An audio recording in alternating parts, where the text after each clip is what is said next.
আসসালামু আলাইকুম। সন্ধে ৭টা, বাংলাদেশ বেতার খুলনা। খবর পড়ছি ইফাত সানিয়া ন্যান্সি। আজ পবিত্র হজ। সৌদি আরবের আরাফাত ময়দানে অনুষ্ঠিত হচ্ছে হজের মূল আনুষ্ঠানিকতা। হাজিদের লাব্বাইক আল্লাহুম্মা লাব্বাইক ধ্বনিতে মুখরিত সৌদির আরাফাতের ময়দান। আরাফাতের ময়দানে মসজিদে নামিরা থেকে খুতবার পর হাজিরা একসঙ্গে জোহর ও আসরের নামাজ আদায় করেন। সূর্যাস্ত পর্যন্ত আরাফায় অবস্থান করবেন হাজিগণ। সূর্যাস্তের পর মুজদালিফার উদ্দেশ্যে রওনা হবেন হাজিরা। তারা সেখানে মাগরিব ও ইশার নামাজ শেষে উন্মুক্ত আকাশের নিচে রাত্রি যাপন করবেন। আগামীকাল সূর্যোদয়ের আগে মুজদালিফা থেকে মিনায় যাবেন হাজিরা এবং বড় জামারায় কঙ্কর নিক্ষেপ করবেন। এরপর মহান আল্লাহর সন্তুষ্টি লাভের আশায় পশু কুরবানি দেবেন এবং মাথা মুন্ডন কিংবা চুল ছোট করবেন হাজিরা। জিলহজ মাসের 11 ও 12 তারিখে হজের আনুষ্ঠানিকতা শেষে মিনা ত্যাগ করবেন হাজিরা। আইন বিচার ও সংসদ বিষয়ক মন্ত্রী মোহাম্মদ আসাদুজ্জামান বলেছেন, বিচার কার্যে সম্পূর্ণ স্বাধীন। বিচারকরা স্বাধীনভাবে কাজ করছে বলেই অনেকেই মামলায় গ্রেফতারের পরদিনই জামিন পেয়েছেন।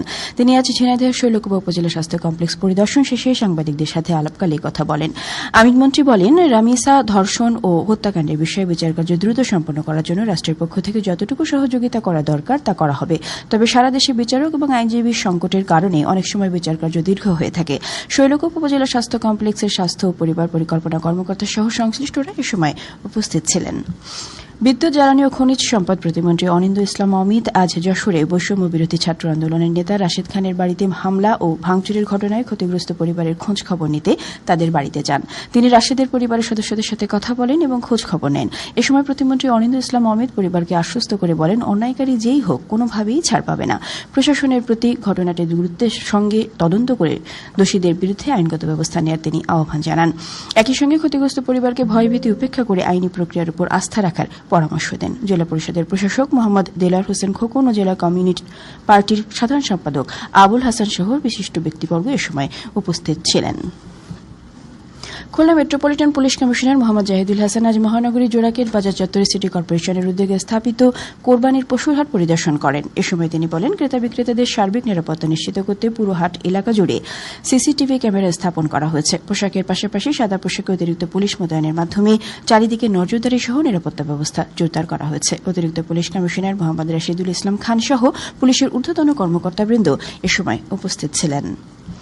পবিত্র ঈদ উল আজহা উপলক্ষে মাগুরার মোহাম্মদপুর উপজেলা পরিষদের হলরুমে আজ 160 জন নিম্ন আয়ের এবং 3 জন জুলাই যোদ্ধার মধ্যে প্রধানমন্ত্রীর ত্রাণ তহবিলের 4,30,000 টাকার আর্থিক সহায়তার চেক বিতরণ করা হয়। উপজেলা নির্বাহী কর্মকর্তা প্রধান অতিথি হিসেবে এসব চেক বিতরণ করেন। সাতক্ষীরার খুলনা পাইকগাছা সড়কের তালা উপজেলা তেতুলিয়া জামে মসজিদের সামনে একটি মোটরসাইকেল ও একটি পিকআপ ভ্যানের মুখোমুখি সংঘর্ষে আজ 2 জন নিহত হয়েছেন। এ ব্যাপারে সংশ্লিষ্ট থানায় একটি মামলা দায়ের করা হয়েছে।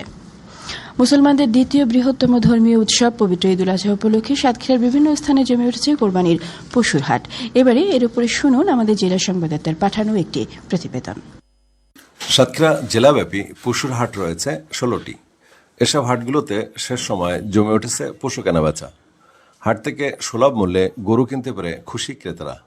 হাটে যেভাবে বিক্রি করছে 30,000 টাকার মনে ভালো ভালো গরু পাওয়া যাচ্ছে, 30,000 টাকা মনে পাওয়া যাচ্ছে। তাতে দেখা যাচ্ছে যে হাটের থেকে গরু কেনা যাবে ইনশাল্লাহ। সাতক্ষীরায় ছোট বড় মিলিয়ে গরুর খামার রয়েছে প্রায় 13,000। কুরবানিতে জেলায় পশুর চাহিদা রয়েছে 1,02,000। সুস্থ পশু কেনাবেচায় হাটগুলোতে মেডিকেল টিম তৎপর রয়েছে বলে জানান সাতক্ষীরা প্রাণী সম্পদ অফিসের প্রশিক্ষণ কর্মকর্তা ডাক্তার বিষ্ণুপদ বিশ্বাস। হাট বাজারের ক্ষেত্রে আমাদের এখানে 16টি হাট আছে, 10টা স্থায়ী আছে আর 6টা অস্থায়ী হাট আছে। এবং এই হাটগুলোতে আমাদের যে মেডিকেল টিমগুলো আছে, মেডিকেল টিম এখানে নিবিড় মেডিকেল টিম তাদের কার্যকলাপটা নিবিড়ভাবে পর্যবেক্ষণ করছে। প্রত্যেকটা ইউনিয়নে যে হাটগুলো আছে সেগুলোতে তদারকি করছে। ত্যাগের মহিমা ও ধৈর্যের সুষমার সমন্বয়ই হলো কুরবানি। আর ঈদ উল আজহায় প্রিয় বস্তু আল্লাহর সন্তুষ্টির জন্য উৎসর্গ করেন মুসলমানরা। সাতক্ষীরা থেকে আবুল কাশেম, বাংলাদেশ বেতার, খুলনা। সবশেষে আবহাওয়া। আজ রাত 1টা পর্যন্ত পূর্বাভাসে বলা হয়েছে কুমিল্লা, নোয়াখালী ও চট্টগ্রাম অঞ্চলে পশ্চিম অথবা উত্তর পশ্চিম দিক থেকে অস্থায়ীভাবে ঘন্টায় 60 থেকে 80 কিলোমিটার বেগে দমকা থেকে ঝোড়ো হাওয়া বয়ে যেতে পারে। সেই সঙ্গে বৃষ্টি অথবা বজ্রসহ বৃষ্টিপাতের সম্ভাবনা রয়েছে। এসব এলাকার নদীবন্দর সমূহকে 2 নম্বর নৌ হুঁশিয়ারি সংকেত দেখাতে বলা হয়েছে। এছাড়া দেশের অন্যত্র একই দিক থেকে অস্থায়ীভাবে ঘন্টায় 45 থেকে 60 কিলোমিটার বেগে দমকা অথবা ঝোড়ো হাওয়া বয়ে যেতে পারে। সেই সঙ্গে বৃষ্টি অথবা বজ্রসহ বৃষ্টিপাতের সম্ভাবনা রয়েছে। হয়েছে। এসব এলাকার নদীবন্দর সমূহকে 1 নম্বর সতর্কতা সংকেত দেখাতে বলা হয়েছে। খবর শেষ হলো। আমাদের পরবর্তী খবর প্রচারিত হবে আগামীকাল সকাল 8:10 বাংলায়।